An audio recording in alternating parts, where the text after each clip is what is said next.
I'm the Environment Chair as well as member of the steering committee of the League of Women Voters of Saratoga County. At the local chapter of the League of Voters of New York State and the National League of Women Voters. We're a nonpartisan organization, which means we don't support candidates or political parties, but we do encourage informed and active participation in government, work and in government. And we work to increase understanding of major public policy issues and to influence public policy through education and advocacy. We welcome new members and are committed to a policy of diversity, equality, and inclusion in our organization as a pathway to democracy. We have a long history of advocating for sound environmental practices such as clean water, clean air, safe disposal of hazardous and radioactive materials, limiting urban sprawl, and climate change mitigation. We are co-sponsoring this program with Sustainable Saratoga. Their executive director is here, and her name is Wendy Mahaney. Prior to this role, Wendy was a research scientist and environmental consultant. She has a PhD in ecology and has studied how human activities impact wetlands, forests, and prairies, and how to more effectively restore degraded habitats. At Sustainable Saratoga, Wendy oversees the efforts of their dedicated volunteers that promote sustainable practices and the protection of natural resources. And she's going to say a few words about Sustainable Saratoga. Thank you, Joanna, and the League of Women Voters of Saratoga County for inviting us to co-sponsor this event. This is great. I'm looking forward to learning more. Thank you to everybody tuning in from home. This is a super important topic, and it's encouraging to see all the interest out there in attending tonight. For those of you not super familiar with Sustainable Saratoga, we're a local nonprofit. We focus, as Joanna said, on the protection of our natural resources and promoting sustainability for the benefit of current and future generations. Some people in the group here may be familiar with some of our popular events like Saratoga Recycles Day and Tree Toga and our repair cafes. Others might be familiar with some of our advocacy work promoting sustainable policies with our local government. Our focus areas include land use and natural resource protection, promoting actions to address the climate crisis, expanding the urban forest, creating food and habitat to serve and to protect our native pollinators, and to reduce how much we consume and waste in our daily lives. So there's no shortage of work to be done in these areas, and educational events like tonight fits perfectly in our mission. So thank you everybody for showing up. Thank you to Peter for putting this on, and I'll turn it back over to Joanna. Okay, well, we'll get to our speaker. Our speaker, Peter Iwanowicz, is currently the Executive Director of Environmental Advocates of New York. Some of you will remember that he was first scheduled to speak to us at a meetup in April of 2020, but that event was canceled because of COVID. A short time later, he joined us for a Zoom climate lunch, which many of you attended, I think. Mr. Iwanowicz has been working in the area of environmental advocacy for many years in nonprofit as well as state positions. At the state level, he was acting commissioner of the New York State Department of Environmental Conservation and deputy secretary for the environment. He was the very first director of the New York State Office of Climate Change, which included overseeing the state's involvement in the Regional Greenhouse Gas Initiative, and acted as New York State representative to the International Carbon Action Partnership. 2 years ago, he was appointed to the Climate Action Council, mandated by the Climate Leadership and Community Protection Act, which had been passed in July of 2019. This group has been working for the past 2 years to develop a roadmap to meet the ambitious goals of the act and place the state of New York on a path toward carbon neutrality by 2050. The draft report was just released on December 20th of this past December. Peter is going to discuss the long-awaited plan with its emphasis on equality provisions and give us some time for questions. And I have a feeling that he's not going to give us the whole 830 pages, so I think we're safe. So Peter?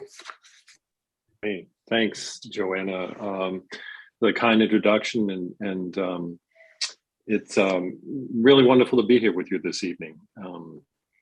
I want to just say, particularly with the League, less so with Sustainable Saratoga, my tenure, but my relationship and working professionally with the League dates back to my first legislative session as a young advocate in 1993, when we were working on what was then called the Clean Air Compliance Act, and work with the State League volunteers like Barbara Bartoletti and the other volunteers to get New York State to modify their outdoor air pollution standards and regulations. So it's a long history, and it's good to be back with the Saratoga chapter tonight. And I know that there's many members of the State League that have joined us and stuff. Wendy, it's just great to be working with Sustainable Saratoga. It's an amazing group that's doing some wonderful work in a piece of the world that needs an amazing group doing wonderful work. So thanks for having me to be with you all tonight. And I'm going to keep my presentation kind of tight, super focused, because I do want to allow for ample opportunities for questions to be populated into the chat, pulled out of the chat, but a moderated dialogue, because it's a lot to digest. It was, voted on, as Joanna said, on December 20th, a unanimous vote out of the council to send the draft plan out for public comment was released. I know you were all sitting at your computers waiting for it to be released on December 30th. Here it is. This is the binder I had. Sorry, I had to print it out. It was just, I've been reading this thing in several iterations since the end of October, and I needed to print it out this last one. One, for posterity, and two, to keep my sanity. And this doesn't include the appendices, of which there is about 500 pages of appendices. So if you're really into appendices, then you got to read the whole 800 document. If you just want to get to the meat of the issue, it's 350 some odd pages. But if you really want the short course, I think you came to the right place. We'll start to unpack it for you tonight, make it a little bit more accessible, and we'll jump into it. Joshua, I'm just going to point out Joshua Cohen is my colleague from Environmental Advocates NY. He and his staff put together a wonderful slide deck. I did my modifications to it. So if anything's modified that you don't like, it's my fault, not his. And he'll be helping moderate and welcome people into the room. So the crowd continues to build. We're just going to get into it. I'm going to open up my slide deck now, and we're just going to kind of walk through it piece by piece. And for me, I always title these talks, and I keep on waiting for us to have a federal government in the spot where I don't have to say this opening slide that the nation needs New York's climate leadership. About a year ago, looked like we had that promise, and people started to question whether I was going to have to retire this line. I said, just wait. I've been around long enough. Just wait. I think the world's going to still need our leadership, and I think that really continues to ring true. When New York State passed the legislation that is known as the Climate Leadership Community Protection Act, the New York Times headline said this, and this is a direct quote. They called the climate law, quote, one of the world's most ambitious climate plans. And I really feel like that law deserves that appellation. It's bold, it's big, it's not. Obviously, they're selling newspapers, so it's probably viewed as hyperbolic, but it really isn't. It's an amazing piece of legislation. I'll spend a little time on some of the high points on it. But what's really wonderful for me as a member of the Climate Council is to see how the draft plan that's been under development for the last 2 years and have had hundreds of different individuals and thousands of commenters already in the process of putting it together and putting ideas together. It's big, it's bold, it is, as ambitious as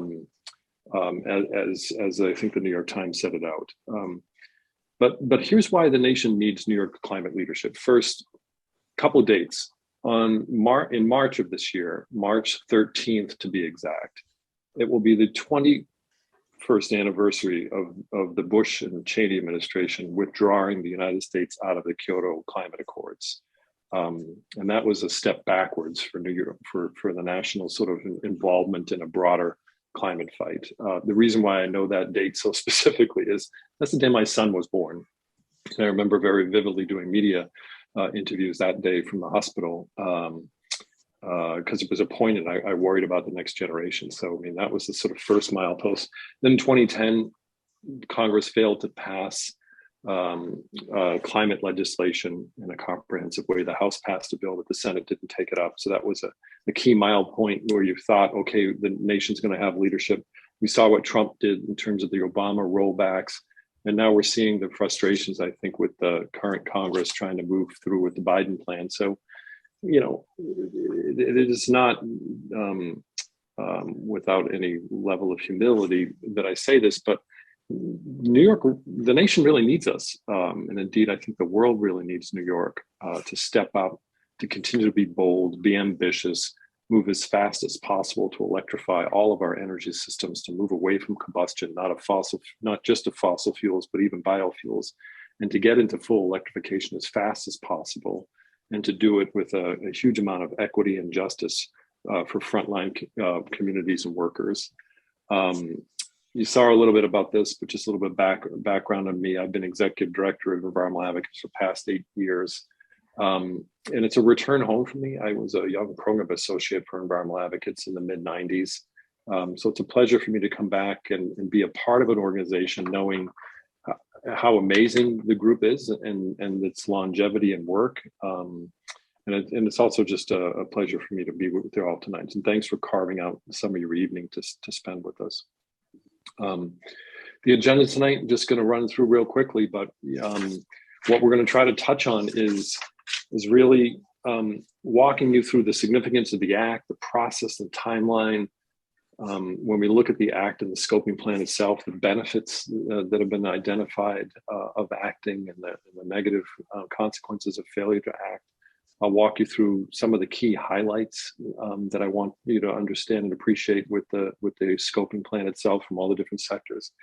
We'll spend some time in Q&A, and we'll also talk about how you can participate in this public hearing process that is now commenced with the climate plan. Broad, high-level goals for the Climate Act itself.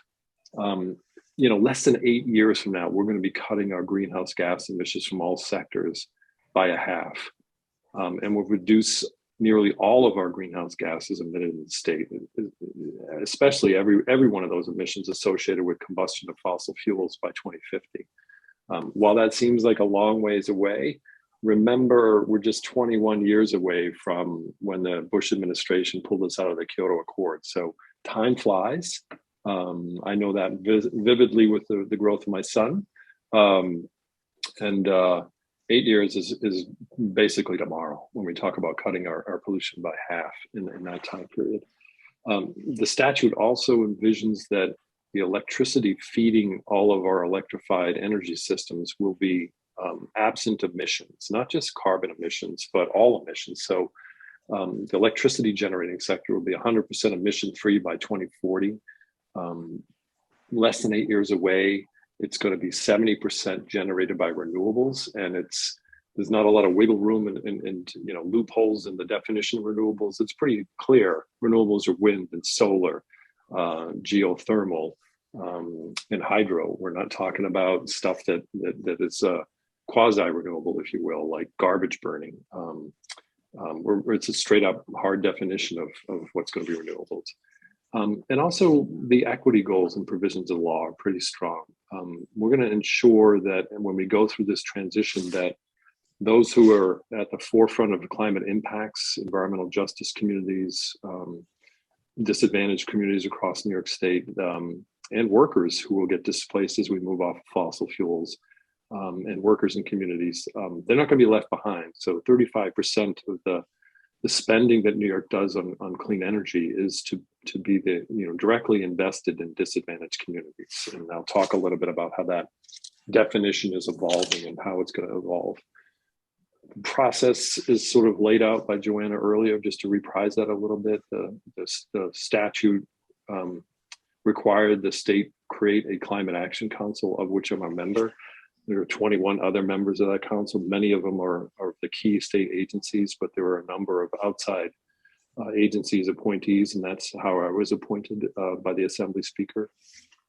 The council gets advice from a number of advisory panels in key sectors that are made up of individuals from industry, from environmental groups, from social justice groups and climate justice organizations and labor unions, et cetera. They have kind of gone forward and developed strategies and plans and tactics for each different sector, and have come up with many of the proposals that you would find in the draft climate plan came out of these advisory panels. You know, we've had some modifications of what they've put down, you know, as we went and wrestled with the council, but largely it's the input of these advisory panels that helped inform the draft to date. And other key parts of the process are really important. That the law created a group called the Climate Justice Working Group and the Just Transition Working Group. This gets into the equity and justice piece of our climate law that is actually, you know, why I firmly believe the New York Times was right. It's ambitious in terms of its pollution cut, but it's also the world's most ambitious because it really injects climate ethos and equity and justice into the DNA of all state governments. So it's really pretty amazing to see these panels helping us shape, critique the different recommendations from the sector panels, but also ensure that as we move forward, we'll be doing, you know, this environmental policy that addresses climate change with greater equity and justice for front lines. Again, it's just to wrap up, it's big, it's bold, it's worthy of something that is, you know, coming out of New York State. Give you a little bit of the snapshot on the timeline itself. So as you know, the draft plan is now out for public comment. By statute, comment period needs to last at least 120 days. It could go longer than that, depending on the next sort of, you know, piece of the timeline when we can schedule public hearings. You know, we may have to go longer than 120 days to accommodate the number of hearings that one, the law requires, and two, is the council we want to do. So while the public hearing dates haven't been identified yet, I will say this, that there's a commitment to hold at least 6 in-person public hearings and at least 1 virtual. So you can imagine we're not going to be holding public hearings next week, given where we are with COVID. They'll be later in the spring. And I think I've gotten a commitment from the co-chairs of the council. I asked for it, that they won't all be scheduled in the middle of day, that we can accommodate after work hours. I would also love to see us have hearings, and I think we're going to commit to do this on the weekend to ensure that we can get as robust participation from the public as possible. And I'm just going to be frank, and I'm an environmentalist. I've worked in this space a long time, but this climate plan needs to be supported by so much more than the environmental base, which on the best of days is probably only 20% of the public. You know, we need to really unpack this climate plan for as much as the public, and get as much as the public in support of this climate plan as we possibly can over the next year, because it will touch on everybody. It will get into literally every garage and every basement. You know, anywhere where you see combustion, the climate plan will touch. It's what we need to do morally. It's what we need to do based on the science. And as you'll hear in my presentation coming up, failure to act is really, you know, antithetical to smart, you know, economic policy, because it's going to be more costly for us if we don't act than if we do act. There will be a number of education and outreach sessions, you know, from the state agencies that are overseeing the climate plan. I think the Climate Council themselves will do that. And Environmental Advocates is, you know, kicking off our sort of education outreach session with sessions like this. I'll show up anywhere in the next 12 months to talk about this climate plan and engage people. This is how really important it is for us to be successful, and how important it is for the New York public to understand, you know, the tremendous benefits there are to acting, and the negative implications for failure to act on climate. The council will finalize the plan at the end of this year. And then after it gets finalized, that's when the state agencies really buckle down on work to draft regulations and to finalize regulations at the end of 2023 so that we can begin the process of implementing the plan and reducing it. I don't think it's all going to wait until the end of 2022. We've already seen the state legislature last year take concepts that were being discussed at the Climate Action Council, draft legislation, pass legislation. We've seen the governor sign that legislation into law. And we're going to see a lot more of that in the 2022 legislative session. So even though the plan won't be final, I think people are ready to implement and ready to codify some key aspects of the plan. And by people, I'm also including our new governor, Governor Hochul. In a minute, I'll talk about how she's, not in a minute, but as I go through the different sectors, you'll get a sense of how they've pulled things out of the draft plan and are ready to legislate on it for the legislative session. So if it's okay, I'm going to pick up the pace and start to crank through some of the stuff, because I want to leave ample amount of time for Q&A. But I mean, I think what we're trying to sort of talk through with this presentation of the slide here is information we've directly excised from the draft plan itself, and I wanted to just underscore that bullet: the failing to act on climate and to rapidly move to electrify all of our energy systems is going to cost us $90 billion more in between now and 2050 than if we act. So sticking our heads in the sand, claiming it's going to be too costly, is actually more costly than if we act. And this is an analysis that's sort of laid out in the plan. And the next slide I'll get into that talks about the benefits vastly outweighing the cost of compliance, and you'll get a sense of the benefits. But what I wanted to show you here with this graph from left to right is the three different scenarios that were laid out in the plan. And I call it good, better, best. The good is we're going to move pretty quickly, but we're going to strategically use things like low carbon fuels. And an example of that could be if you are heating your home right now on oil, you can switch over to biodiesel as a sort of a low carbon fuel option. Doesn't require you to do anything different other than just purchase a different fuel. But that would be an example of, in a transition space, heating your home with biodiesel rather than regular heating oil as a way to cut down your emissions and carbon. So that is like one example of, okay, we're transitioning. It's not fully into something like a geothermal or an air source heat pump, but it's better than, strictly a fossil fuel application. So, that's the sort of a good pathway. The better pathway in the middle is saying, we're not going to do that. We're going to move rapidly towards full electrification.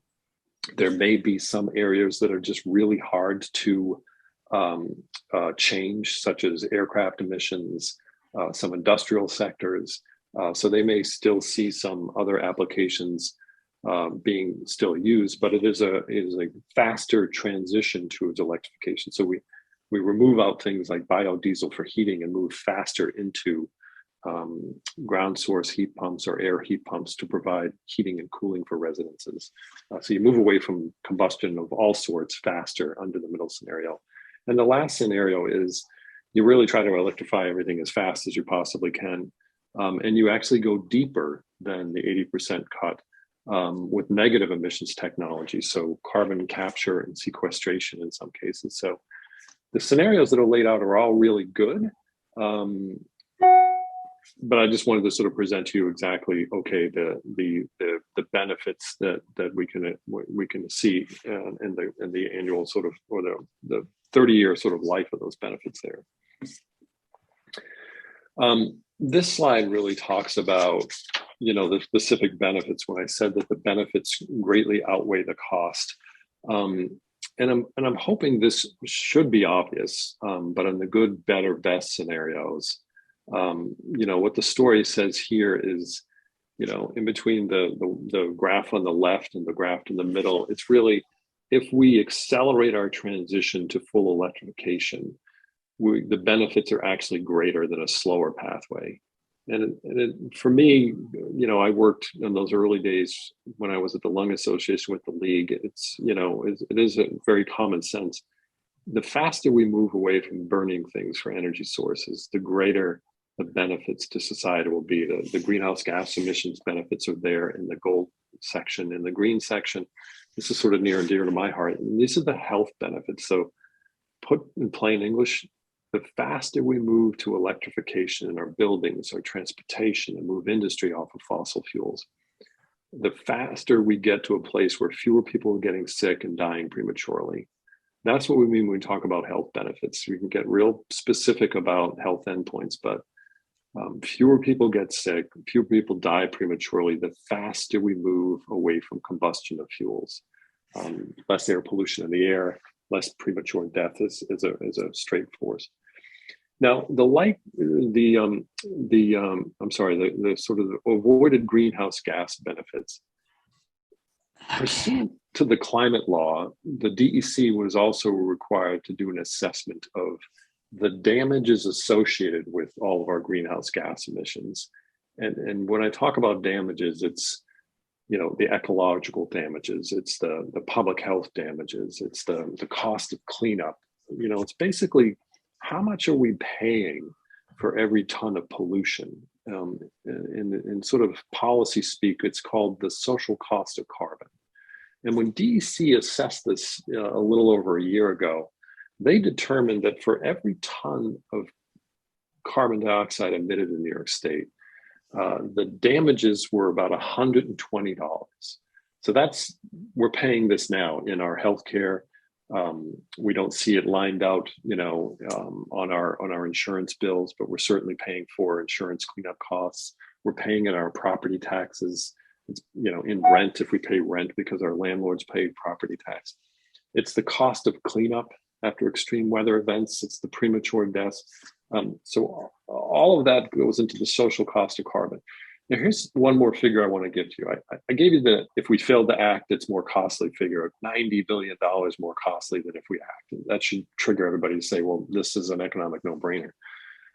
But right now, with the damage that we pay, and you multiply that over how many tons of carbon dioxide we emit, it's $27.5 billion every year associated with the carbon pollution that we emit in New York State. That's the damages that are associated with climate change. So when people talk about, well, we really can't afford it, where we're going to find the budget space, we're paying this now. As individuals in the state and their communities, we're paying these damages, and that's an annual figure. So I just wanted to sort of underscore that one for everybody. We're going to start to get into the Climate Act and the community benefits of this. And I wanted to give you at least a couple of quick snapshots of kind of where we're going and how fast we're going. So the draft plan, you know, for the sort of highlights for the residential sector is that all new homes will have to be powered by electricity. So no combustion of fossil fuels in all new homes. And that's single family homes or apartment buildings, 3 stories or less, starting in 2024. That's 2 years, I guess less than now, right? When we're going to shift policies so that building codes, public service commission standards in terms of gas hookups, et cetera, are basically going to sort of ban the construction of residences in New York State, ban them from using fossil fuels in any kind of power source. So the benefits are huge. The transition is going to be very, very fast. And it's going to start, you know, this year. You know, we're not going to sit back and wait to 2024. I mean, this is legislation that will be needed in 2022. The Public Service Commission is going to have to act to remove the requirement that people who want gas get hooked up to the gas without any questions. And these are bold policies that are going to be put in place probably in the next 6 months, certainly in the next year, but definitely, you know, looking forward to legislation in 6 months. The plan envisions a third of passenger vehicles to be electric by 2030. So you think, okay, 30% or so, right, of vehicles need to be electric by 2030. That's 8 years. We are at less than 0.5% of our light passenger vehicles right now that are electric. So we have to do a massive, I mean, you want to talk about a spike in terms of, you know, vehicle growth that needs to be electric. So you're going to see a lot of commitment and energy in the next 12 months to ensure that New York State has an adequate blueprint to electrify that many vehicles. It's 3 million vehicles need to be electric by 2030. the plan envisions this transition, particularly on homes and buildings, to create hundreds of thousands of new jobs, probably 100,000 directly into the residential sector as we increase efficiency, we weatherize our homes, we shift systems over from fossil fuels like gas or oil or propane to electrically powered systems. Huge economic drivers and job growth that's anticipated here. And I will say just a word more about the costs and benefits. The plan also sort of lays out, if we want to achieve the benefits, and if we want to ensure that New York State is going to reap the economic rewards and make sure that fewer people get sick and die prematurely, we need to be spending as a state at least $10 billion each year. It's probably closer to, you know, if we want to supercharge things, we need a $15 billion commitment. Now, again, if you're a lawmaker on the line with me tonight, or you know you're channeling a lawmaker, where am I going to find that money? Well, remember, right now we're already paying $27.5 billion each year because of the climate crisis, and we're going to have to rejigger our priorities. We're going to have to double down on funding offshore wind and solar. We're going to have to expand the amount of money that goes into helping consumers switch over their energy systems. And we are going to have to find the political will to figure out how do we find $15 billion, spending by NYSERDA, spending by the Power Authority, spending by transit agencies to move their vehicles off, but also huge amounts of money to help people make the transition for electric cars and other systems for their homes. Okay, let's get into some of the nitty-gritty detail. So in buildings, it's the largest contributor of greenhouse gases. I know everybody is sort of thinking, well, I've heard it's transportation. That's actually, when we look at buildings and do an honest accounting of natural gas and methane emissions from natural gas, which our law requires us to do, buildings actually turn out to be our largest contributor of greenhouse gases. So the residential sector I talked about, that's going to transition really soon. You're going to see things like gas hooking up to residences being banned in the next year or two. We're going to see rapid movement to electrify appliances such as heating and cooling equipment, cooking equipment. You know, anywhere you can see in your lives right now where you see combustion in buildings, we're going to rapidly move away from that into electrically powered systems. In New York City, just passed a law at the end of the year that's going to, you know, bring their landmark law before the CLCPA more in alignment with it. So you're going to see big cities like New York and others moving off of gas, moving off of fossil fuels a lot faster than even people were thinking last year at this time.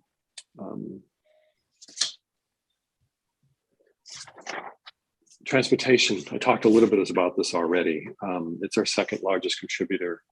That law I talked about where New York State didn't sit back and wait, the lawmakers kind of saw where this was heading and passed a law that essentially sets an expiration date for internal combustion, not just for passenger cars, but it basically says that all new vehicles starting in 2035 and some transition a little bit later for heavy duty vehicles like trucks and buses.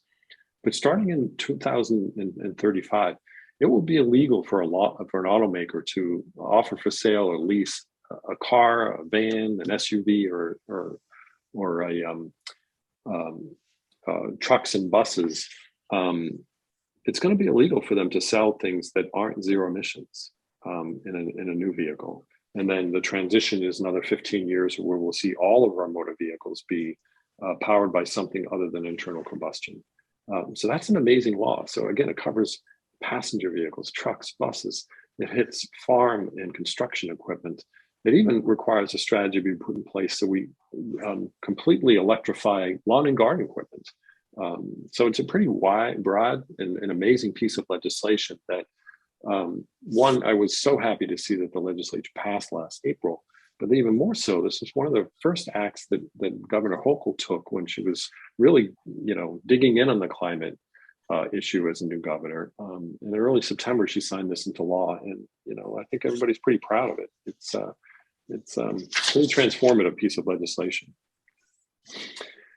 Electricity sector. This sector, I hope, is pretty straightforward. It accounts for, you know, a lot of emissions, but not the greatest sector. 13% of our emissions and falling. I talked about the 70% renewable electricity standard already. That's going to, have to be met if we have any shot of meeting our climate goals, because all the electrons feeding our electric system have to be zero emissions if we have any shot of hitting our climate goals. So there's going to be a massive and an appropriate ramp up of renewables for the next 8 years. A big amount of that coming from offshore wind, but we're going to need to have a lot more investment and deployment of solar, particularly solar in built spaces. So we're avoiding any conversion of needed and usable farmland for solar. So we're going to see a massive buildup here. But I'm pretty confident that the sector is big. It's hard, but the pathway is straightforward, unlike some other ones where you have different technologies and we're talking house by house level. This is fairly straightforward, even though it's very challenging. Just find my mouse again and advance the slide. Industry. This is not a big part of our emissions, but it's important. Obviously, we have manufacturing that still goes on and other industry. I mean, it's devoid of sort of hard regulations because we still have to grapple with, well, what happens if industry decides to leave New York? So we're trying to be as accommodating as possible and understand incentives focus here. And this is where you might get to see a little bit of low carbon fuels, playing a greater role in a transition. Decarbonizing the electricity supply is going to be really key to what we do with industry. We would like them to shift over to full electrification, but they really need to ensure that we hit our renewable goals there. So that's going to be really, really important for the industry sector. And then there are some sort of allowances in the law that could set up an alternative way of compliance from the Department of Environmental Conservation, that they could set up a way for industry to kind of net out their emissions if we can't sort of achieve them directly. But it's an important sector to reduce. But again, it's 9%, so it's not our biggest sector. We got to focus in on some of the big sectors, and then grapple with what we do about industry. So just about to wrap up here with the sector by sector stuff. Agriculture, I'll just be frank, and I've been open if anybody has attended the climate councils to date. I've been disappointed where this panel started from the get-go.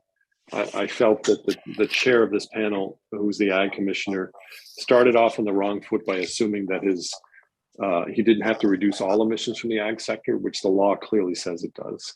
And it's also a politically challenging one. I mean, that first bullet, let that wash over you a little bit. It generates 6% of the emissions, but 92% of those emissions come from livestock. So I can understand the hesitancy to sort of want to tackle this thing because you're really talking about, a key industry in New York State. But what was missing from this section was, a panoply of regulations and standards put in place to change, our agricultural production and deal with the emissions from it. So it was a lot of dealing with natural sequestration of emissions and incentives based rather than cap of allowable emissions, and really trying to get a better handle on our livestock emissions. And I'll just give you one example in that last bullet. It talked about the efficient use of nitrogen fertilizer to reduce nitrous oxide. Nitrous oxide, is a big potent greenhouse gas, and the biggest driver of it is heavy reliance on synthetic fertilizers like nitrogen fertilizer. And there are natural sort of systems and sustainable agricultural practices that can lessen our reliance on nitrogen fertilizer. And there are standards that we put in place, like if you will, an additional fee or a tax on synthetic fertilizers that would recognize that it's more costly than things like regenerative agriculture. But we didn't see that in the plan. So there's a lot of stuff that I think can be improved in agriculture. It's a key sector, an important sector industry-wise here, but it's also one of these areas that is ripe for the public to engage more thoughtfully and deeply than I think the panel engaged so far. Waste, those of you that work on solid waste issues, this chapter is amazing. There were a lot of really thoughtful, progressive interests that helped put this together, starting with the agency. I mean, Department of Environmental Conservation has, for the last 12 years, had a mentality of moving beyond waste and looking at better materials management. and this chapter is really probably one of the better sections of the overall plan, because it really stresses moving beyond waste. I mean, think about, a plan that basically says that landfills will be used extremely sparingly in 2050. Essentially, those sectors of the waste stream that can't be recycled, or we haven't already reduced for things like extended producer responsibility that says to the Amazons of the world, you're going to be responsible for all those cardboard boxes you're shipping to people, and have a plan to take them back. It shouldn't be up to the end consumer here. And as we implement a lot of these policies, we'll be doing it with an eye towards just managing our materials and then thinking of it less of waste. And, so we'll see less, almost none being, sent to landfills, which would be just tremendous when you really think about it. And there won't be a reliance on waste combustion as a way to get rid of it either, because in 2040, municipal waste incinerators won't be allowed to be in operation for generating electricity because they're not zero emissions. So that's also key here too. It's really about, really getting to reduction of the volume of waste we hear and reusing where we can't reuse. So I have plowed through about 300 pages of this report in probably about 30 minutes. Then I tried to give you, at least a sectorial by sectorial sort of highlight of it.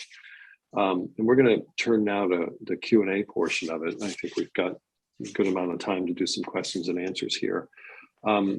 Those of you with smartphones, you can open up your camera. I'm told I'm not really good at this stuff. I'm getting better at it during COVID, where we all do this at restaurants and stuff. But if you open up your smartphone now and take a quick image of this QR code, you'll move over to the EA site that Joshua and his team sort of, moderate on, and can learn more about how to get involved with this campaign, how to get involved with what Environmental Advocates is going to be doing in terms of engaging people in the whole process. So got a couple of the slides at the tail end, but why don't we get into some Q&A?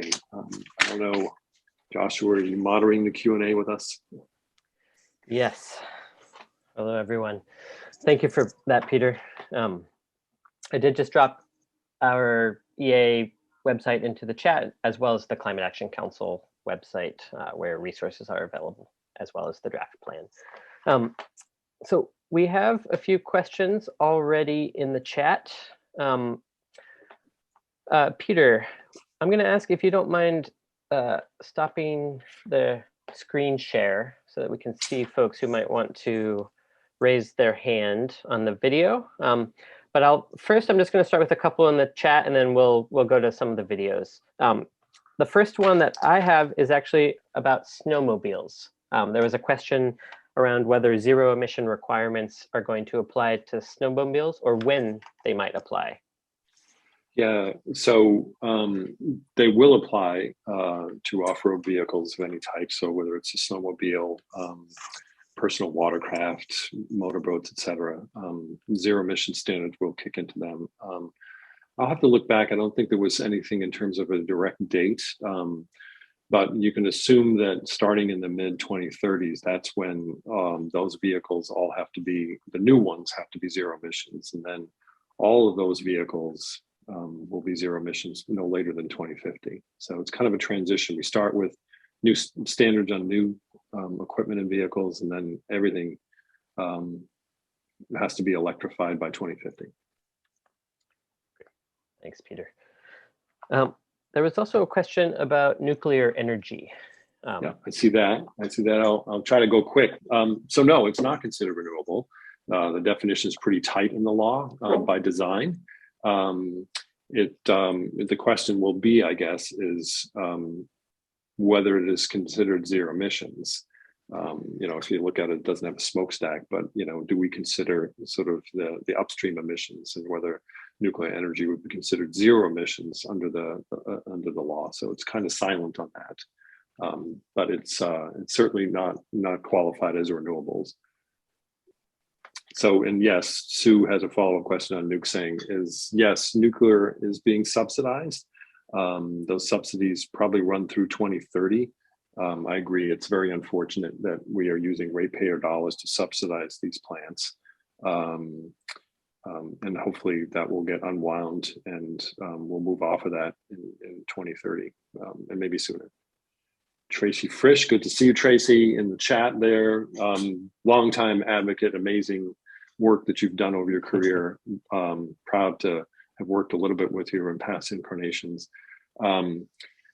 So waste to energy, the question will be is, does somebody continue to try to use incinerators for the sake of getting rid of trash? The waste plan doesn't envisage us to have much trash at the end of 2050. It's certainly garbage burning will not qualify as a zero emissions energy source by 2040. So the idea really here is to move beyond waste so that we're only using landfills extremely sparingly, and we're not sending anything to incinerators or combustion because we've done a better job in the next 30 years of dealing with materials management. Maybe just take a pause from the chat for a moment. Valdi, I think you had your hand up if you want to ask your question. Thank you very much for organizing and doing this presentation and for all your work on the Climate Action Council. I truly appreciate it. I'm sorry to be a downer here, but a little over a week ago, maybe a week and a half ago now, I did review the section on the electricity sector and frankly was disappointed after more than 2.5 years since the Climate Leadership and Community Protection Act was passed, for such an important key piece of it that there are paid people, including the New York Independent System Operator and folks in NYSERDA, as well as people in New York State government. I would think there would be some level of assessment of where we're at currently with the electricity sector, where the power is coming from, where the bottlenecks are in terms of transmission, what storage capacity is out there currently. Most of that is hydro storage, pumped hydro, and an estimate of where we need to get to once we get the economy converted over to be based on renewables, and what that entails in terms of adding to the grid, in terms of transmission capacity, where that needs to happen, where the wind resource is, where is it closest to existing transmission lines, where the storage needs to go, how much storage there needs to be, what types of storage do we need to add, and a prediction as to what types of storage will be available in time to meet these ambitious goals. And I don't see any of that in this draft plan. I hope that you can comment on this and maybe point to where the details can come from and when they're going to come. Yeah, so it should be in the appendices in terms of the integration analysis that looked at how we're going to harmonize not only the renewable energy goals but the electricity system, but also how much storage is going to be needed and where. There's big fights over whether the storage takes the form of things like green hydrogen or battery storage. But then there's also storage requirements that are in the law itself that the governor has decided to make even bigger. So there's a big understanding with a lot of these players around in terms of the needs for not only renewable energy for the full electric system, but how we integrate vehicles that will be energy storage devices. How we look at capturing renewables in the evening and store that in sort of electrolysis to create hydrogen. So there's a lot of different technologies that are going to go forward that are part of that analysis. So I know you probably have a follow-up. I look there, Valdi, but I know we get a lot of questions. But feel free to reach out to me to get into this a little bit so I can unpack it for you a little bit more thoughtfully and deeply. But I'm glad you raised the issue because some of it's not apparent in the words in the document, but there's a lot that's going on in that space. Maggie, I see your question about commenting on the scoping plan. And if we could just take a pause on that for a few minutes to answer a few more questions. The next slide actually looks at some public testimony tips, and we'll talk a little bit about the comment period process. But Grant, I see your question. The electrical grid is a de facto part of New York's emergency management system, and maintenance of this system is based on usage. As new buildings and more affluent homeowners eliminate usage, how will the shift of these costs affect environmental social justice?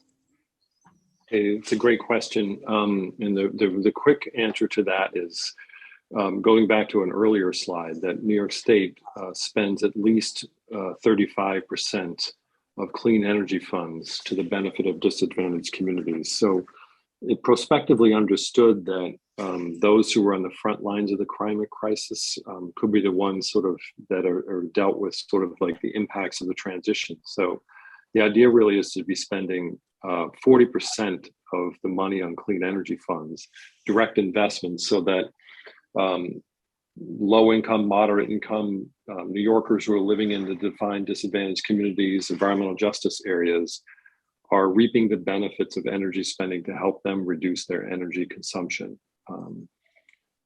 So it's, you know, it's a thumb or two on the side of trying to deal with the legacy of environmental injustice, but it's also with an eye towards exactly addressing what your concern is there. And I'm just going to skip to your question, Amy, which is related, I think, in terms of what do you anticipate will be put into place to support access to affordable options for home heating and electric vehicles? You said that you'd love to make those changes, but even with good jobs, can't always afford to make those changes. Yeah, I'll be blunt. I mean, that's part of the $15 billion a year we need to spend. We need to be, you know, reprioritizing our budget, our state budget, and providing more opportunities for all New Yorkers to afford these technologies. One, it'll drive down the costs. We've seen that with electric vehicles already for a couple of years now, 5 years now. We've had rebates in place for electric vehicles that has driven that market upwards, that helps lower the costs for all consumers. The prices on batteries are going down, the cost of cars are going down. You know, we're just going to have to help people make this transition, and we're going to have to spend state dollars to do it. You know, we already do that now. We're going to need to do more of it. Thank you. Rick, I see your question about new designs for nuclear power plants. I don't know if Peter had already answered or if you have any additional things you wanted to say.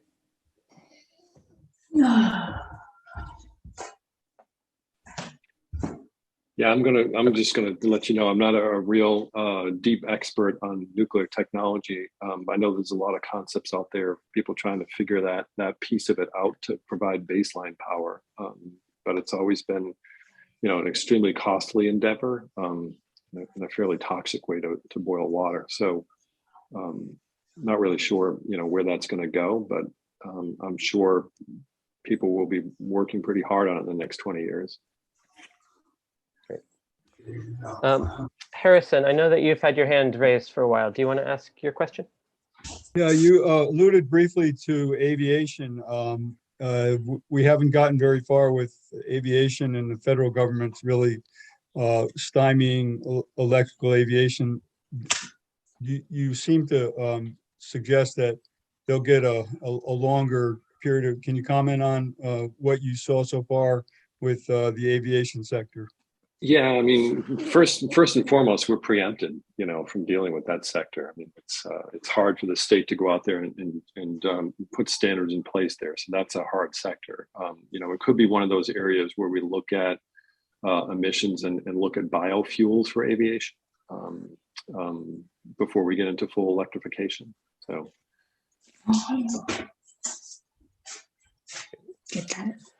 Good question, though. Mary, I see your question about forest clearing. You say that where you live, large sections of forest have recently been clear cut, and many people heat with wood. And you wonder about the options, what they might be for turning that around so that we don't lose so many trees to heating. Yeah, so first we need to keep forests and working, because they're a great carbon sink. You know, I mean, there's obviously there's a forest industry here, but what we really don't need to do is move into a situation where people are feeling like moving off of fossil fuels means combustion of wood, and moving into that space, because there's a little bit of discussion in the integration analysis section of this climate plan, and it talks about the real negative health impacts of wood combustion. And it's not really widely known, but it's a pretty dirty way to heat and to provide energy, dirtier than coal. So the public health implications, were sort of laid out in this plan for wood combustion. So it's definitely, we don't want to see, that to be sort of where people think this is going to go, because that's not going to really provide anything in the way of health benefits. And then it would also, do an incentive. So we're clear cutting the lands that we need to be sequestering carbon. Thanks, Peter.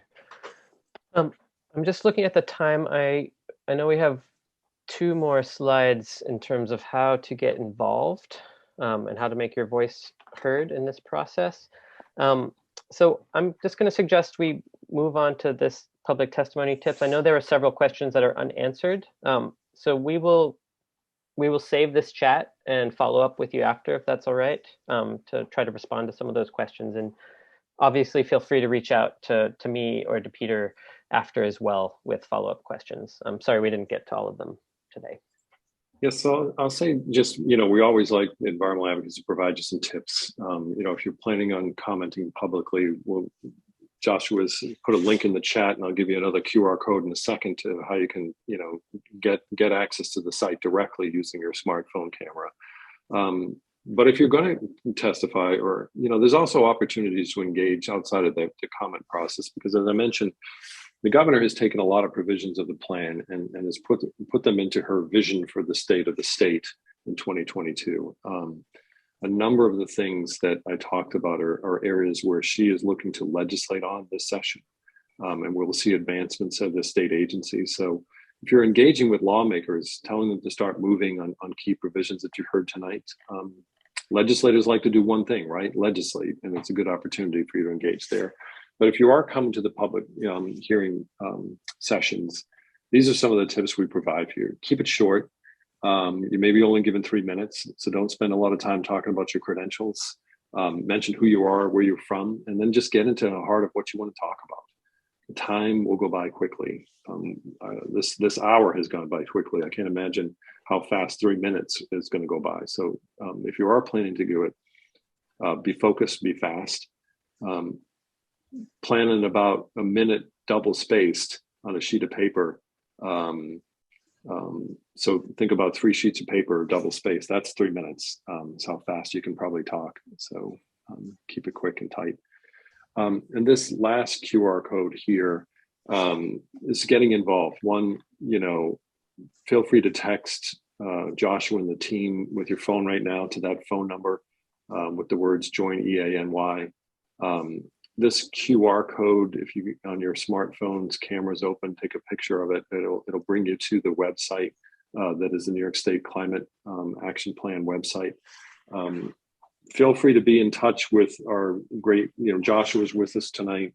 The email address is right up there if you wanted to just take a screenshot or jot them down real quickly. More questions, more engagement with us at Environmental Advocates. We're happy to, participate more meaningfully with you, both on and offline. And I'll just wrap up by saying thanks. Unless Joshua, you've got more you wanted to share with folks in terms of how to get involved and participate in this process.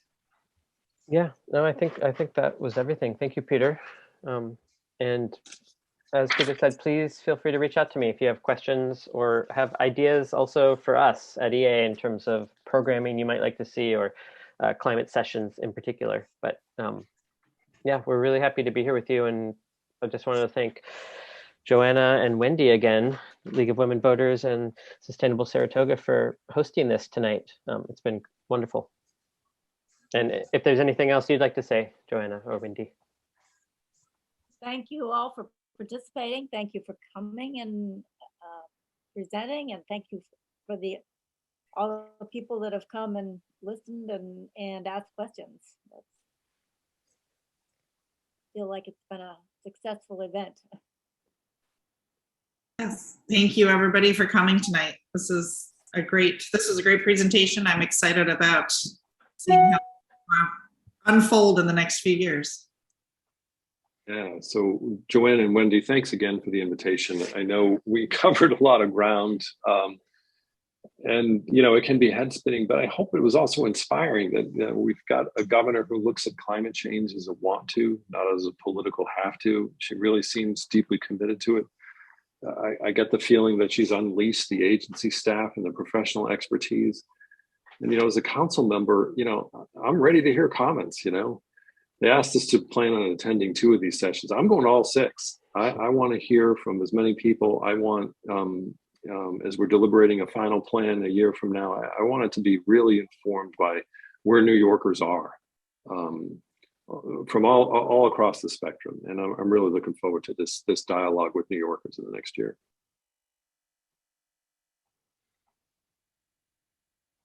Thank you all. Thank you. Have a great night, everyone. Thank you.